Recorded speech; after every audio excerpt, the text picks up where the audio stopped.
Olá, pessoal, sejam bem-vindos para mais uma live. Essa live eu achei bem especial. A gente está aqui com o Henrique. Boa noite a todos. O Henrique é um grande amigo aí de longa data. Ele trabalha com investimentos, a Columba Investimentos, e que é ligado à XP, né, Henrique? Isso, a gente é uma espécie de filiada à XP Investimentos.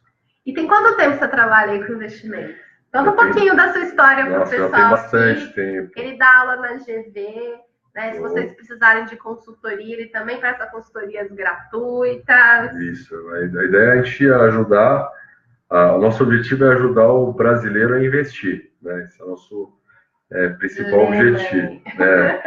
Eu comecei sempre com um banco, né? Então eu trabalhei em alguns bancos como a Finalsa, que era do grupo BBA, passei pelo Citibank e já tem 8 anos aí que eu tô na XP, já tem um bom tempo, né? Um bom tempo de casa, né? E a gente justamente ensina as pessoas a investir, explica sobre produtos financeiros, a gente explica, tira todas as dúvidas e desmistifica o que a gente chama de financeiros. Eu acho que o brasileiro ainda não tem essa cultura de investimento, né? Não, eu acho que a gente nova. tem um mercado muito grande aí pela frente. Sem dúvida. E você sente que sempre está começando a crescer isso. Isso, e agrega, né? Quem que não quer, quem tem dinheiro quer saber mais sobre investimento. E quem não tem também quer entender um pouco mais, até para começar a poupar, né? Então, pessoas que entendem mais sobre investimentos, elas têm a propensão a ter maior rentabilidade no dinheiro que ela conseguiu já juntar. Então, que a gente fala de investimento de baixo risco e alto risco. Perfeito, tem de tudo. Né? A gente primeiro explica para o cliente aquilo que a gente faz, né? E depois a gente tenta entender de cada cliente o perfil de investimento. Então, você tem pessoas que têm um perfil mais arrojado, pessoas que são mais moderadas, pessoas que são muito conservadoras. Então, você tem a gente geralmente coloca nesses 3 patamares aí. Pessoal, assim, só te interrompendo, se tiverem dúvida, conforme a gente for falando das coisas, e a ideia aqui é realmente bater um papo, deixa aí nos comentários que a gente vai respondendo tudo que for aparecendo, como é um tema novo, que a gente acaba não sabendo muito, às vezes, né, de detalhes. Então, qualquer dúvida, vão deixando aí que a gente vai ter um prazer enorme de estar respondendo. Com certeza. O prazer é todo nosso. Né? Então, dando continuidade à questão dos investimentos, né, a gente pode abordar todo tipo de investimento. A gente tem investimentos que são relacionados à questão financeira, né? Na XP, a gente só trata de investimentos financeiros, né? Mas muitas vezes o cliente ele quer perguntar também sobre outras coisas que não estão sobre a nossa administração, né? Então, daquilo que a gente sabe, a gente tenta passar um pouco desse conhecimento para o cliente, fazendo com que ele tenha aí mais poder aí de decisão. Né? Daí é legal, assim, como é uma coisa nova hoje no Brasil, essa questão do investimento, o Henrique, ele dá, né, como a gente falou, aulas na GV, palestras gratuitas sobre o mercado financeiro. Porque é muito importante a gente informar as pessoas. Muita gente acha que falar de investimento é um bicho de 7 cabeças. E que você precisa de muito dinheiro para investir. Isso não é uma verdade. Né? A pessoa pode, a partir de R$100, ela pode começar a investir. Eu acho que é meio cultural isso também. Sem dúvida, assim, o povo brasileiro está acostumado muito com a questão da aplicação em poupança. Então, a gente tem hoje 80% dos investimentos estão na poupança, né? Então, assim, muito dinheiro parado. Você tem outros tipos de investimento financeiro que rendem o dobro da poupança, que tem a mesma garantia da poupança, que é o Fundo Garantidor de Crédito.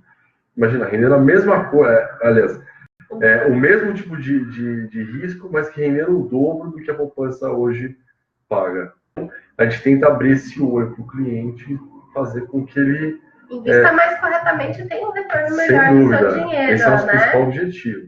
E aí a gente está aqui hoje com o foco aí de falar também do setor imobiliário, que é o que a gente vem trabalhando aí, tanto nas lives, né, com o tema do home staging.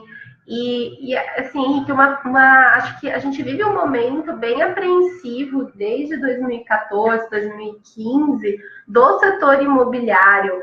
E como é que você vê essa recuperação, né, do setor? Você acha que as pessoas estão começando a investir mais em comprar imóveis na planta, né, e vender, comprar imóveis também usados? Como é que você avalia isso, já que você trabalha bem direto nesse setor de investimento? Perfeita, pergunta ótima.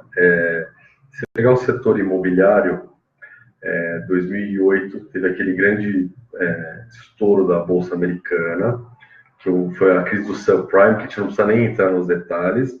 2008, né? Isso aqui chacoalhou, inclusive, a economia brasileira. A gente teve uma retomada muito rápida. E o mercado imobiliário subiu, né? Você pegar a curva do mercado imobiliário, ele foi subindo numa escala assim, nunca vista antes na história. Então, 2009, 2010, 11, 12, 13 e 14, assim, a gente chegou no auge. Você tem uma pessoa que comprou, às vezes, um imóvel em 2007 e vendeu em 2014 no auge, certamente ganhou aí 3 vezes o preço que investiu, né? Num espaço aí de 7 anos, né? Que a aplicação que te daria 3 vezes, né, o dinheiro investido num curto espaço de tempo que a gente considera, né? Então, o que a gente teve? Então, esses anos aí de 2012, 13, 14, que foram bem representativos, né, no mercado imobiliário, ele acabou se estancando em 2015, 2016, né? Então, os preços eles ficaram meio que no mesmo patamar, alguns caindo, né? E a gente viu que em 2017 a gente teve uma... Mas esse cair, assim, eu acho que quando teve essa questão da crise, as pessoas acharam que ia cair até mais do que caiu, não? Assim, ia ter uma... a gente fala, ia ter uma bolha imobiliária, que é uma coisa que não existia. Não existia. Ao contrário dos Estados Unidos, no Brasil, né, a parcela de financiamento, né, imobiliário no Brasil é muito menor do que a americana. Então, não teria como ter essa bolha. O que de fato teve foi uma valorização imobiliária, né? Então, os preços subiram, né, acima da inflação durante esse período que eu comentei, e 2015 para frente, os preços estagnaram, caíram de uma forma tímida, né? O mercado brecou. Então, muito por causa da recessão econômica, né? Isso aqui é uma coisa bem importante a ressaltar. Bom, a gente tem hoje aí pouco mais de 13 milhões de desempregados. Então, as pessoas pararam de consumir, principalmente no mercado imobiliário, e até porque a taxa de juros, não sei se você se lembra, mas estava muito alta, né? A gente chegou numa taxa de juros de 14,25 ao ano, né? A taxa básica de juros, a taxa Selic. E agora, no movimento de 2016 para cá, a taxa está caindo, né? Então, caiu de 14,25, foi caindo de 1 em 1%. De pouquinho em pouquinho, e agora... E isso está se refletindo também no mercado imobiliário. Então, a gente está vendo pessoas que estão já começando a procurar imóvel para investir, imóvel para comprar, até porque as taxas estão reduzindo. Porque se você pensa em um financiamento a longo prazo, você precisa de taxas realmente mais baixas para conseguir arcar com essa, né, com esse compromisso a longo tempo. Porque tudo, quando a gente faz um investimento, seja ele imobiliário ou não, você tem que saber o custo e o retorno, né? Então, se eu vou fazer se eu faço um financiamento de longo prazo, visando justamente ter um retorno, eu preciso saber quanto que eu vou ter que investir, né, quanto que eu vou gastar para justamente ter esse retorno. Então, a negociação de uma taxa baixa, eu acho que é uma informação chave aí para a gente fazer um investimento. Porque eu entendo o mercado imobiliário, que o investidor, aquela pessoa que está ali realmente analisando o mercado para fazer um investimento, porque ele compra para ter um lucro. Sim. Diferente das pessoas normais, digamos assim, que compram para usufruir daquele bem. Perfeito. Então, ele vai analisar vários aspectos. E, normalmente, essas pessoas, elas tendem a comprar na baixa, já visando esse crescimento do mercado, a valorização. Perfeito. Então, enquanto eu acho que acontece muito aquela questão, né? Me contaram uma vez das palhetas mexicanas, né? Então isso né? Todo mundo foi uma mania aí. Foi uma mania. Quem começou no começo teve algum resultado, mas quem comprou, né, investiu nisso mais lá para frente, quebrou, porque chegou no momento que já pegou o bolo de cair. Que a gente chama do ciclo de vida do produto, né? Isso. O pessoal muita gente entrou, né? Você tinha uma oferta muito grande para uma demanda menor, né?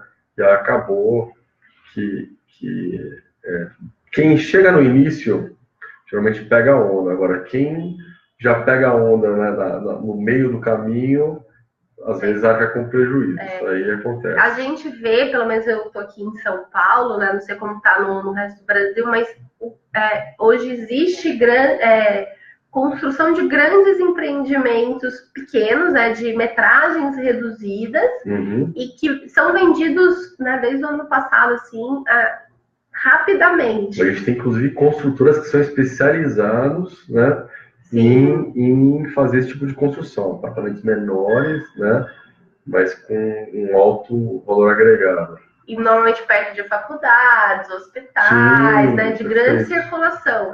Então, esses empreendimentos estão sendo vendidos muito rapidamente, desde o ano passado. E o perfil de pessoas que compram é um perfil... São pessoas que souberem entender esse tipo de demanda, né? Principalmente nas grandes cidades, que o custo, né, do metro quadrado está cada vez mais alto.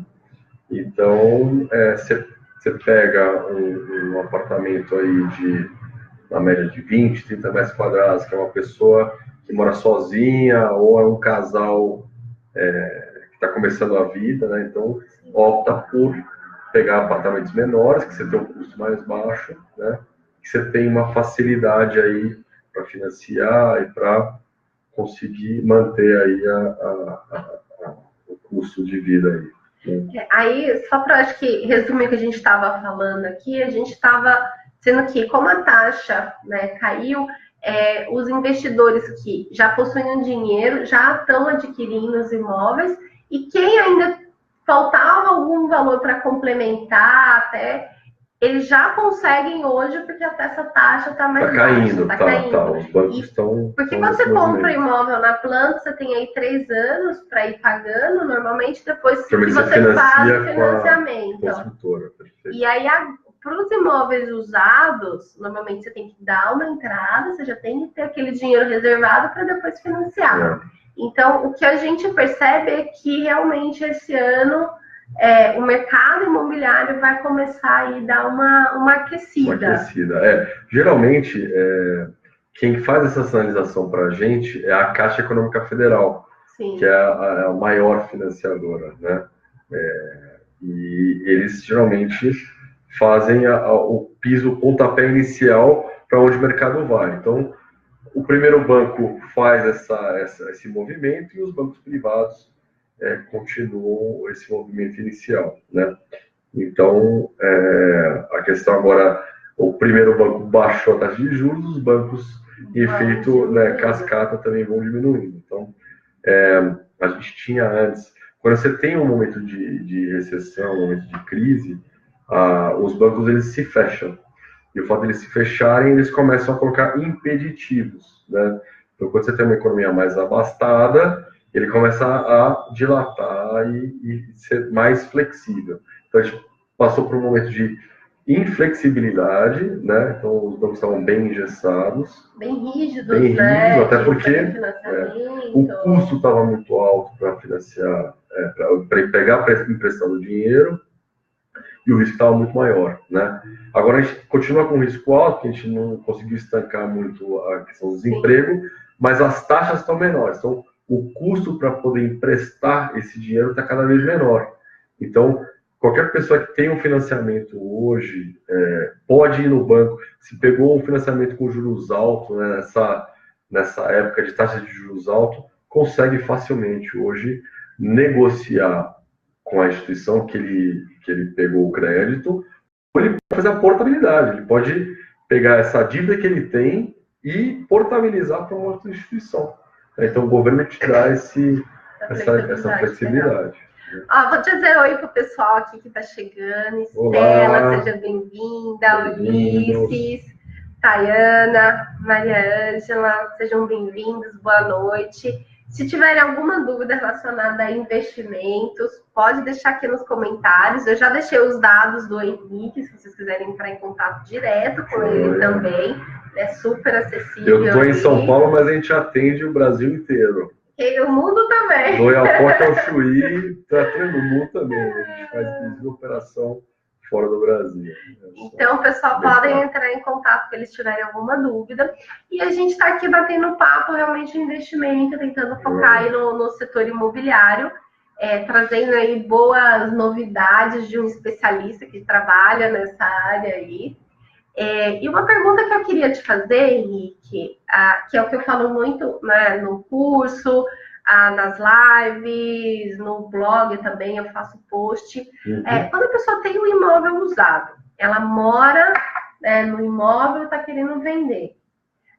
Hoje, como é que isso é feito no Brasil, né? A pessoa simplesmente pega, tira uma foto de celular, ou o corretor vai lá, tira uma foto do jeito que está imóvel, coloca nos grandes portais para vender e fica esperando alguém aparecer. A gente percebe que cada vez mais as pessoas estão mais exigentes, querendo coisas melhores. Sim. E aquele imóvel acaba ficando encalhado. A questão é, você como especialista em investimentos, acredita que se a gente investe um dinheiro, 4 mil, 5 mil, 10 mil, enfim, no imóvel, no começo da venda, para melhorar a aparência daquele imóvel, melhorar as fotos, investir em um fotógrafo profissional, para tentar diminuir o tempo de venda.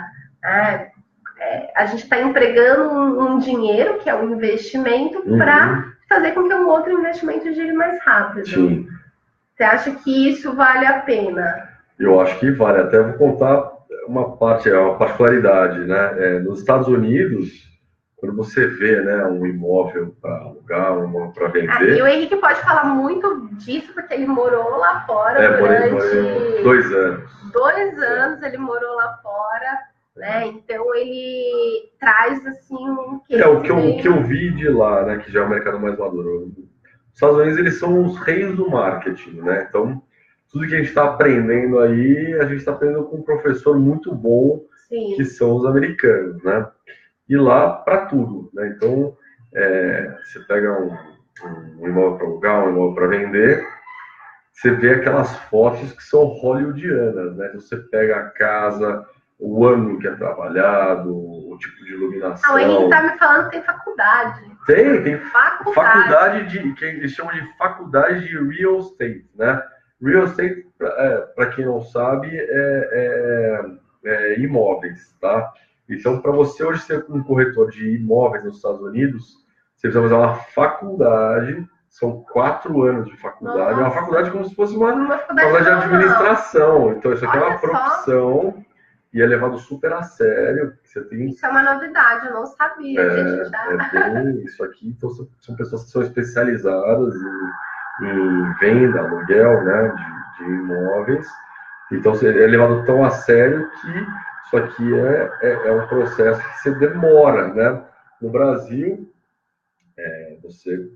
qualquer pessoa, né, que seja alfabetizada, ela presta a prova do CRESSE, né, que é uma prova que também dá certificação, e se ela perdeu o emprego, ela consegue se adequar sendo um corretor de imóveis, né? Eu fazendo acho uma prova. No Brasil... Às vezes é um pouquinho mais rebuscado, né? Você precisa se dedicar. Só abrindo um parênteses, a gente tem aí muitos corretores bons, mas também existem muitos corretores que deixam a desejar e queimam a função do corretor, que eu acho que é uma função muito importante. A gente normalmente deixa bem claro, a gente trabalha com home stage, que é melhorar o imóvel para venda, mas a função do corretor é fundamental, da imobiliária em si é fundamental para realmente fechar a venda, né? Fazer os contratos, fazer o marketing. Assim. Porque aí você tem que lidar eu acredito, né, que você tem que lidar com a questão de negociação, saber que tem essa percepção, né, das pontas. O corretor, na verdade, ele é o intermediário, né? É a pessoa que vai juntar a ponta interessada em alugar ou vender e a pessoa que está interessada em ser o inquilino ou o comprador, né? Sim, perfeito. Então, assim como qualquer outra profissão comercial, você precisa ter o tino de saber, né? Como é que fala? Expor, né? O que tem de característica positiva no imóvel, o que tem de característica negativa no imóvel, saber trabalhar esse tipo. Eu até comecei fazendo essa pergunta, né? Se você acha interessante de investir um dinheiro no início, porque acho que muitos corretores veem o imóvel, veem que ele precisa realmente de uma manutenção, uma nova pintura, né? De infiltração, às vezes precisa ajustar, e acabam não conseguindo passar isso para o cliente. Sim. De que é uma exigência, de que se ele não fizer essas modificações, normalmente ele vai vender para aquele tipo de perfil que é o investidor. Você pode até desvalorizar, né? Você desvaloriza o imóvel, porque a gente estava comentando aqui antes de entrar na live, né? Eu estava falando, me corrija se eu estiver errada. Existem dois tipos de perfis de pessoas que compram o imóvel. O investidor, que vai olhar as características físicas sem nenhum apego, e ele vai visar o lucro. Aquele que também já tem o dinheiro, né, para poder fazer uma boa compra, e tem aquele que a gente comentou, que é o investidor que, às vezes, ele não tem o dinheiro, mas ele quer financiar, mas ele vê como objetivo o investimento e ter um retorno. E todo mundo sabe que isso aqui no Brasil funciona, todo mundo sabe que as pessoas compram imóvel, principalmente de leilão, imóveis que estão mais degradados, fazem uma pequena reforma e vendem com lucro. Perfeito. Né? Todo mundo sabe que isso existe. E aí a gente tem aquele outro perfil, que é o resto da população, que compra pela emoção. Não, vocês têm casados, famílias, executivos, todo mundo que quer um imóvel para uso próprio. Exato. Eles vão olhar pela emoção e ver o que é melhor. Hoje as pessoas estão cada vez mais exigentes, viajam, têm muitas referências, não querem qualquer coisa. É um dinheiro suado que as pessoas... O mercado está, acho que, amadurecendo muito aqui no Brasil, né? E com a entrada do Airbnb também, né? Eu acredito que deu. Tem também. O perfil, por exemplo, Airbnb e os portais de imóveis é gritante a diferença. Inclusive, vou até deixar um exemplo, tem um cliente, né, meu, que justamente ele aplica, né, faz aplicação financeira aqui com a gente, e que ele me contatou aí umas semanas atrás, falou assim: Henrique, eu gostaria de tirar uma parte do dinheiro, que eu gostaria de comprar um flat. Aí eu falei, pô, bacana, acho que você vai diversificar seus investimentos. Ele falou, então, eu estou entrando na onda do Airbnb, que eu acho que é um negócio, inclusive em São Paulo. Então, ele está comprando um apartamento bem pequeno. Então, ele falou, esse dinheiro, uma parte eu vou mobiliar e a outra parte, né, eu vou inteirar, né, para comprar um apartamento. E ele falou, eu fiz a conta de quanto que eu poderia oferir no plano A, B e C, né? O plano A é ter uns 31 dias lotado, né? E se ele tivesse só os finais de semana, ou se ele tivesse aí em dias espaçados, qual que seria o custo dele para manter, né? Sim. E qual que seria o mínimo que ele acha que resolveria. Então, ele viu a questão de localização, o tipo de... o que tinha nesse condomínio, você tem academia, então, para pegar um público bem seleto, exatamente, né? Então, ele vê como uma oportunidade. Eu achei ótimo, né? E você falando desse caso, eu tenho uma cliente que ela fez o homestage para vender um imóvel, é uma cobertura, né, um duplex, e os filhos moravam com ela, viveu mais de 20 anos no imóvel, os filhos foram embora, e ela alugou um quarto desse imóvel para uma moça que ficou um tempo e depois já estava saindo.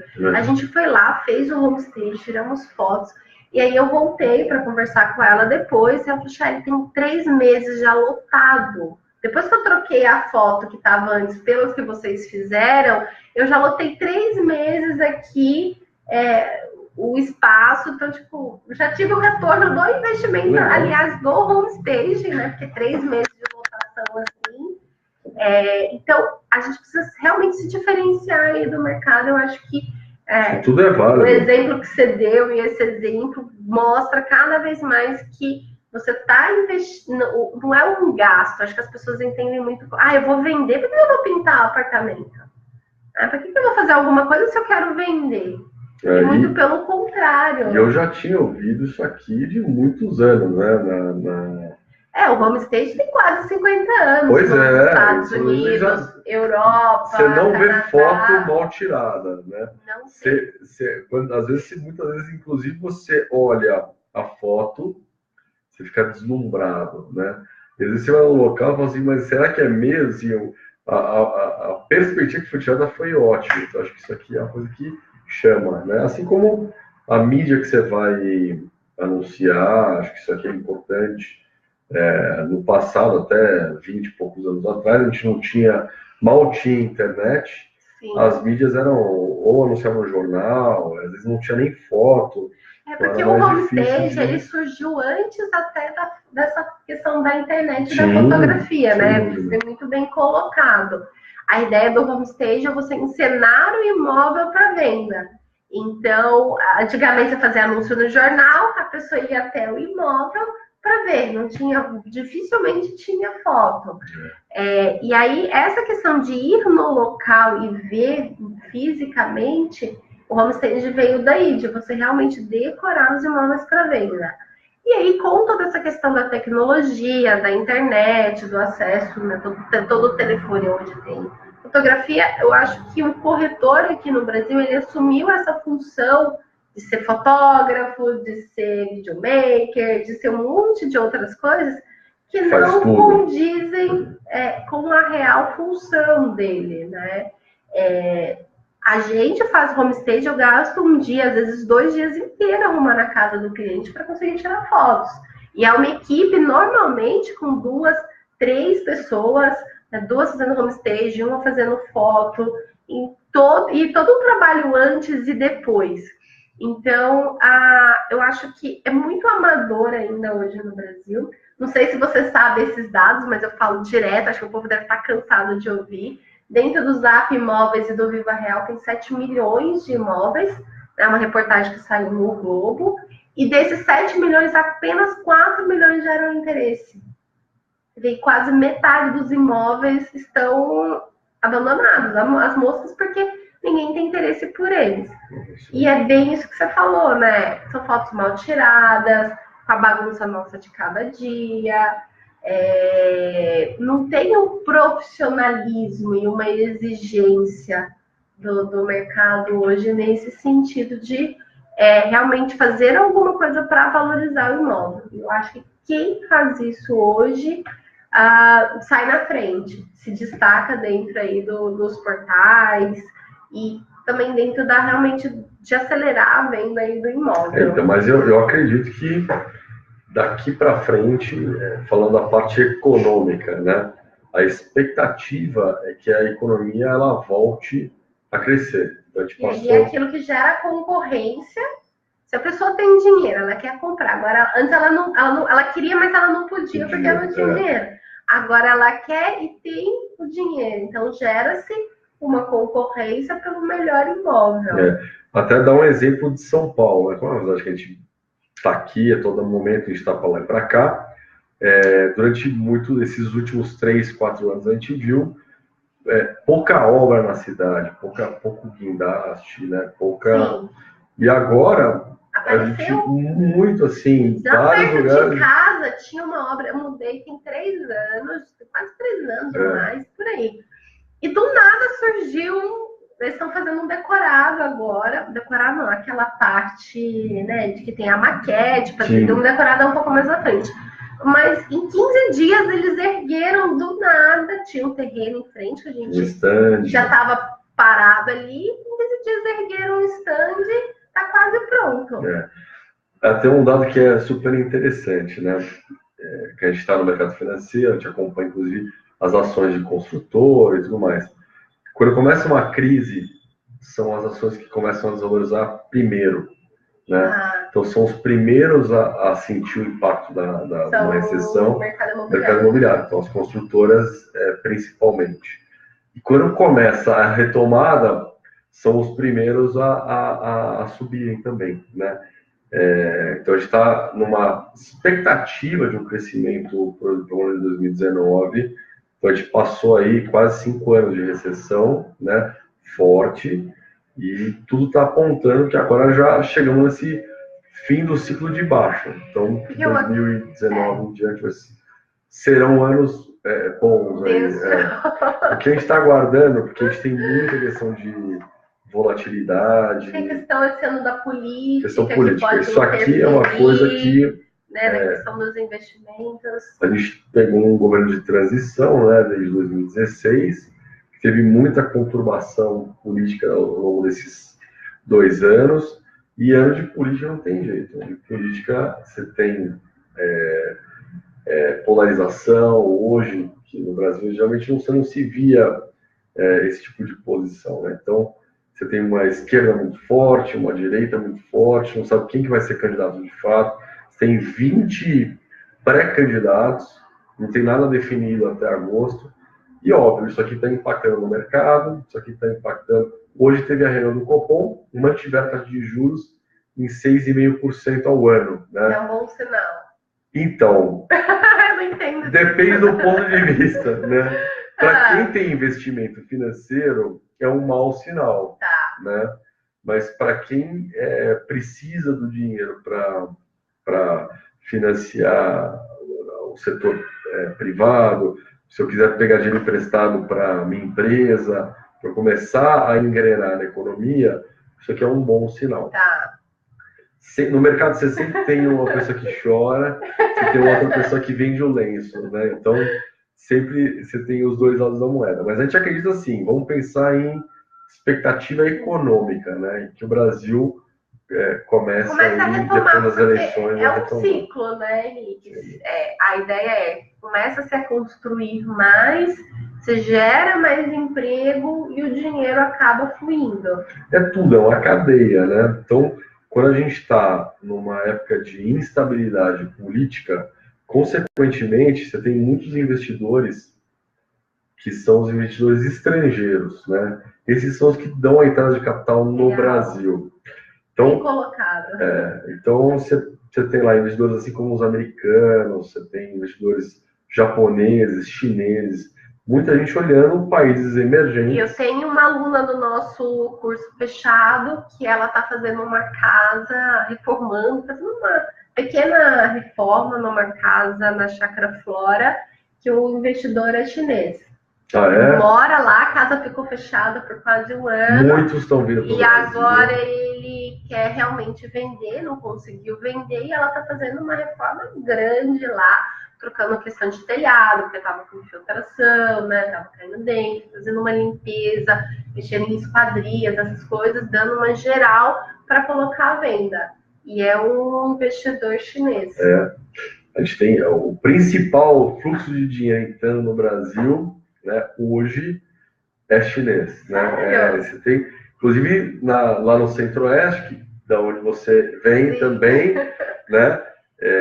Os chineses, só que eles são ávidos por soja, né? Então a soja é o principal produto de consumo dos chineses, né? Para alimentação, para alimentar 6 bilhões de pessoas, né? Você precisa de muita soja. E a questão como o Brasil é o maior produtor de soja do mundo, então eles estão querendo comprar terra, até por uma questão de legislação, você tem uma limitação do estrangeiro, mas você tem bastante chinês vindo aqui fazer negócio, né? Então, o que acontece? Nessa época de instabilidade política, a gente acaba afugentando os investidores. Eles falam o seguinte, tá essa maçaroca, né, digamos assim, ninguém sabe para onde vai, o que vai ser definido ou não vai ser definido, acaba afugentando, e os investidores estrangeiros acabam indo para economias mais sólidas, né? Então eu acredito que daqui para frente, né, passada essa turbulência política, independente de quem vai ser o presidente, né? Vai criar uma estabilidade para o país e as coisas devem voltar ao. Acho que já chega já tá apontando que a gente vai ter uma retomada econômica. Então, isso aqui é uma coisa que é quase que um fato. 90%, digamos. Ótimo, boas notícias. Sim. Pessoal, vocês estão gostando? Oi, Carla, Marcelo, Manuela. Se tiverem alguma dúvida aí que eu puder responder, eu vou fazer com o maior prazer. Deixa aí nos comentários se vocês querem tirar alguma dúvida. Sobre investimento financeiro, que eu sou especialista, a gente está à disposição. Eu estava falando com o Henrique também, antes da gente começar, que como a gente não tem essa cultura de investir, né, a gente não olha o imóvel como investimento.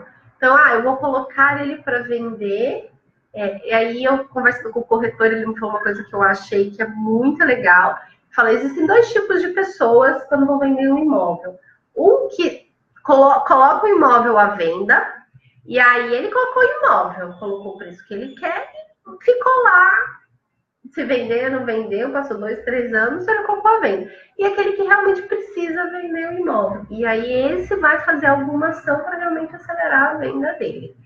E aí a gente estava conversando que, como a gente não tem essa cultura de investimento, a gente não olha para o imóvel como um investimento. Então, você está lá, por exemplo, eu dou exemplo de 500 mil, porque eu acho que é um valor mais redondinho, assim, né?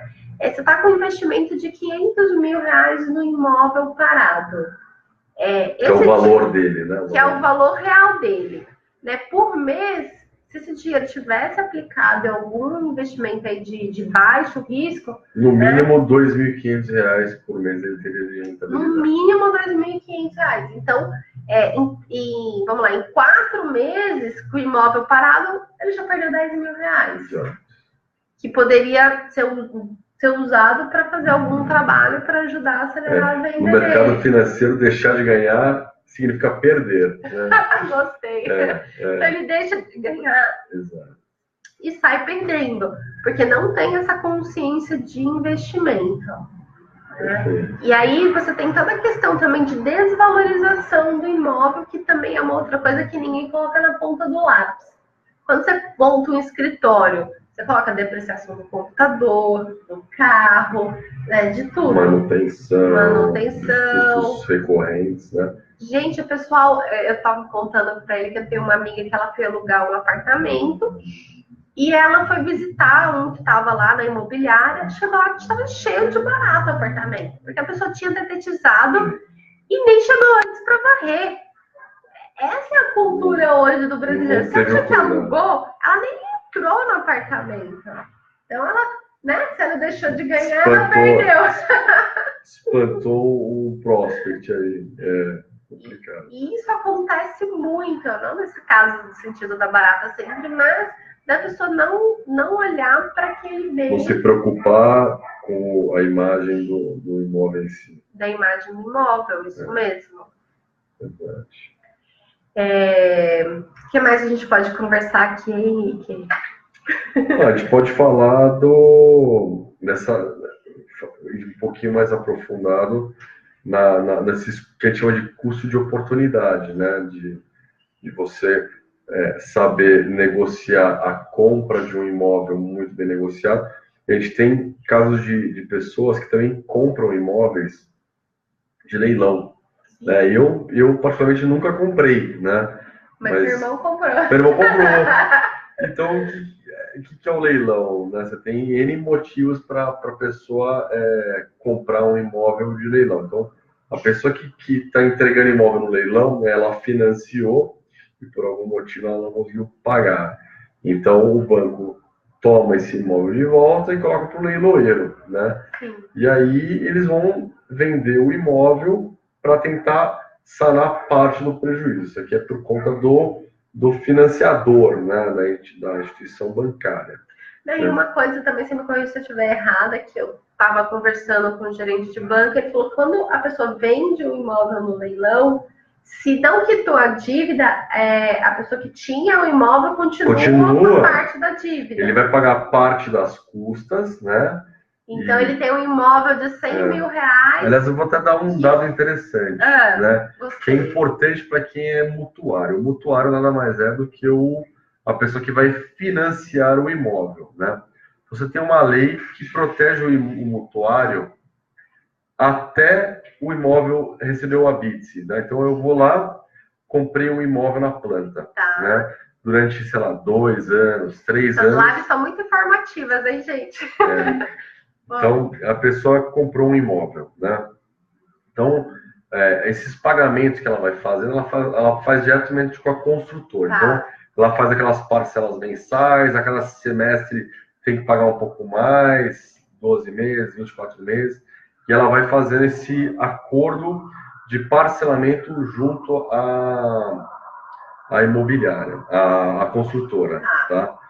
E depois que ela saiu a BITS, né, depois que a construtora entregou as chaves e tá tudo certo, aí a parte restante da dívida, ela é adotada por forma de financiamento como instituição bancária, né? Aí o mutuário, né, a pessoa que vai financiar, ela pode ir em qualquer banco, né, desde que ela tenha o crédito, né, e negociar taxa, prazo de pagamento. E assim, a lei, vamos falar da lei imobiliária, isso aqui é importante também. Durante esse período de construção, a lei do mutuário, ela faz com que, se eu não tenho, eu como o comprador, né, eu como financiador, o financiado, né, se eu não consigo pagar, eu posso devolver para a construtora, e a construtora é obrigada a recomprar de mim, tá? É óbvio que você tem algum custo que vai ser descontado. Que é o que aconteceu muito nesses anos aí para trás, que as pessoas compraram e não tinham dinheiro para financiar. Acabaram devolvendo. E aí devolveu e ficaram muitas construtoras com unidades em estoque. Verdade. Isso que aconteceu, muitas construtoras quebraram em virtude disso também, tá? Cada uma por um motivo, mas essa lei que protege o mutuário acabou quebrando algumas construtoras, tá? Agora vamos falar da parte mais complicada.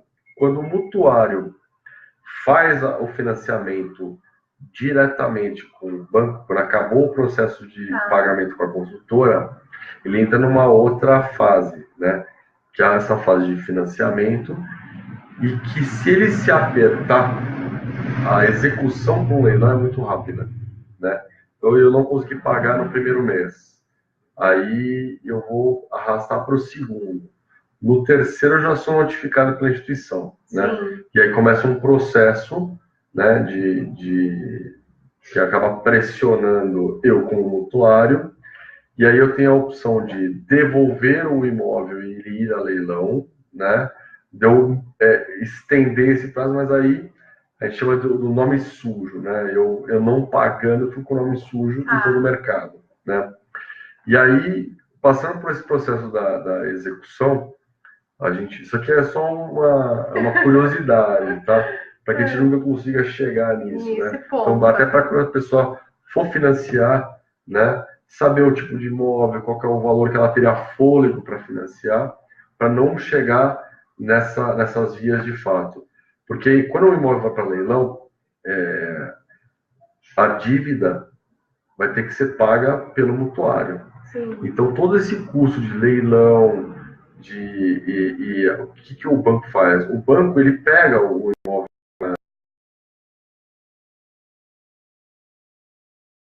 só, seja ele um ativo, seja o carro, seja imóvel, ele vai se fazer.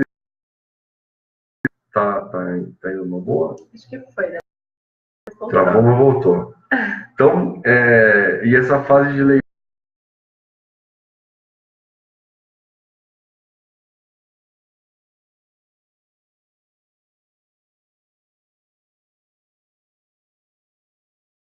pelo mutuário. Então, precisa sempre não dar o passo maior do que a perna, saber exatamente ler, inclusive as letras pequenas do contrato, né?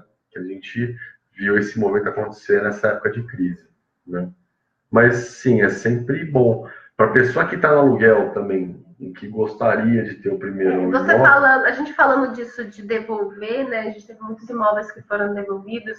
Saiu uma reportagem no Rio de Janeiro que uma construtora, ela começou a ela mesma alugar os imóveis que foram devolvidos.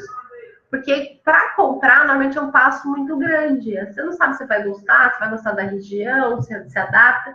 Então, ela alugava esses imóveis. Se reinventou, né? As pessoas não têm que se reinventar, pensar fora da caixa. Essa é a proposta sempre que eu trago, pensar em soluções diferentes.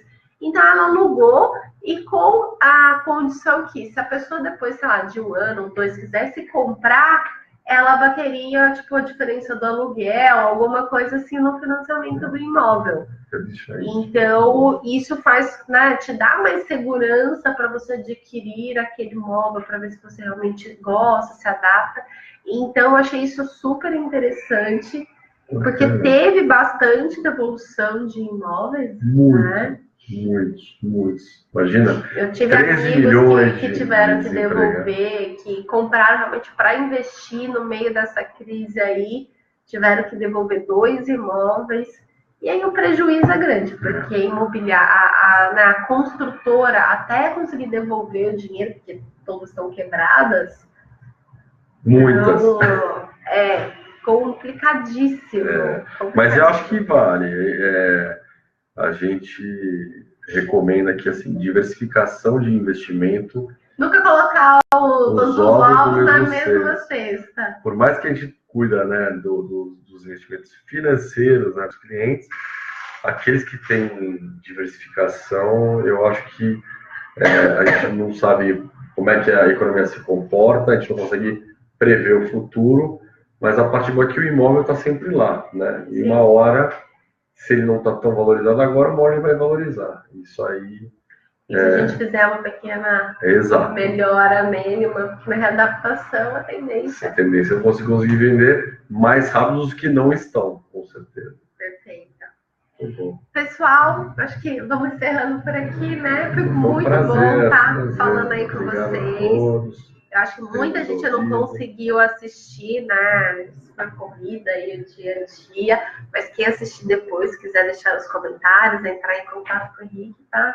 Estamos à disposição. Obrigada, gente. Prazer. Tudo de bom. Boa noite.